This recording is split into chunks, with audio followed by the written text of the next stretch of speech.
আসসালামু আলাইকুম। তো আজকে আমি একটা রুগীর ঘটনা শেয়ার করি।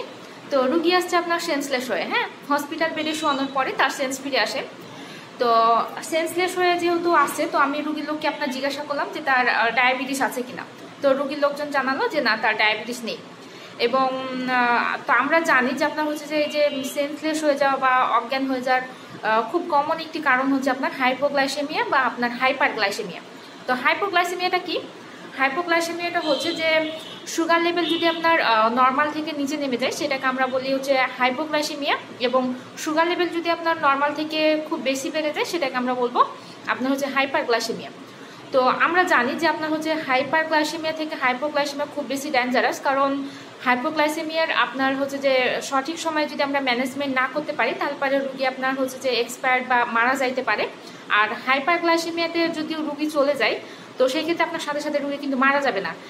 আর তো সেই দিক বিবেচনা করে আমি যেহেতু রুগী সেন্সে আছে, আমি হচ্ছে যে রুগীর লোকজনকে বলে চিনি নিয়ে আসলাম এবং সাথে সাথে তাকে চিনি খাওয়াই দিলাম। তো রুগীর ব্লাড প্রেশার নর্মাল থেকে কিছুটা কম ছিল এবং হার্ট রেট এটা কিছুটা বেশি ছিল। সুগার লেভেলটা চেক করলাম, সেটা হচ্ছে আপনার প্রায় নর্মালি আছে বলা যায়। তো রুগীকে ক্লিনিক্যালি দেখে যেটা মনে হলো যে রুগীর আপনার হচ্ছে যে অ্যানিমিয়া আছে, হ্যাঁ, চোখ মুখ আপনার পুরো শরীর পুরো একদম ফ্যাকাশে হয়ে আছে। তো এবং রুগীর লোকজনের থেকে হিস্ট্রি নিলাম, তো রুগীর লোকজন বলছে আপনার রুগী রোজা রেখেছিল এবং হচ্ছে রুগীর আপনার একটু ওয়েট অনেক বেশি, তার হাইটের তুলনায় ওজনটা বেশি, যার কারণে সে মাঝে মধ্যে হচ্ছে ডায়েট করে। তো এই যে ডায়েট করে, তারপর তার অ্যানিমিক প্রবলেম আছে, রক্ত স্বল্পতার প্রবলেম আছে এবং সে রোজা রেখেছিল। সব মিলিয়ে কি দাঁড়ালো? সব মিলিয়ে দাঁড়ালো যে সে আপনার হচ্ছে যে মানে তার এই যে অ্যানিমিক কারণে তার এই যে অজ্ঞান হয়ে যাওয়া, হ্যাঁ, এই বিষয়টা হয়েছে। তো অ্যানিমিক যারা পেশেন্ট, অর্থাৎ যারা রক্ত স্বল্পতার যারা রুগী আছে, তাদের ক্ষেত্রে হয় কি, তাদের ক্ষেত্রে আপনার এই যে ভার্টাইগো বা আপনার সেন্সলেস হয়ে যাওয়ার কন্ডিশনগুলো কিন্তু ঘটতে পারে। তো কেন ঘটতে পারে? যে যারা অ্যানিমিক পেশেন্ট বা যারা রক্ত স্বল্পতার পেশেন্ট আছে, তারা কি হয়, তারা হচ্ছে যে যখন বিশেষ করে পোস্টার চেঞ্জ করে, হ্যাঁ, বিশেষ করে যখন পোস্টার চেঞ্জ করে, তখন হচ্ছে যে আপনার পোস্টার চেঞ্জটা কি? পোস্টার চেঞ্জটা হচ্ছে যে আপনি বসে আছেন, বসা থেকে যখন হঠাৎ করে উঠে দাঁড়ালেন, আপনি শোয়া আছেন, শোয়া থেকে যখন হঠাৎ করে উঠে বসলেন, বা আপনি হচ্ছে যে শোয়া থেকে আপনি হঠাৎ করে উঠে দাঁড়ালেন, কিংবা আপনি কোনো একদিকে তাকিয়ে আছেন, তাকানোর পরে আপনি হচ্ছে যে অন্যদিকে আপনি ঘাড় ঘুরালেন বা মাথা চাললেন।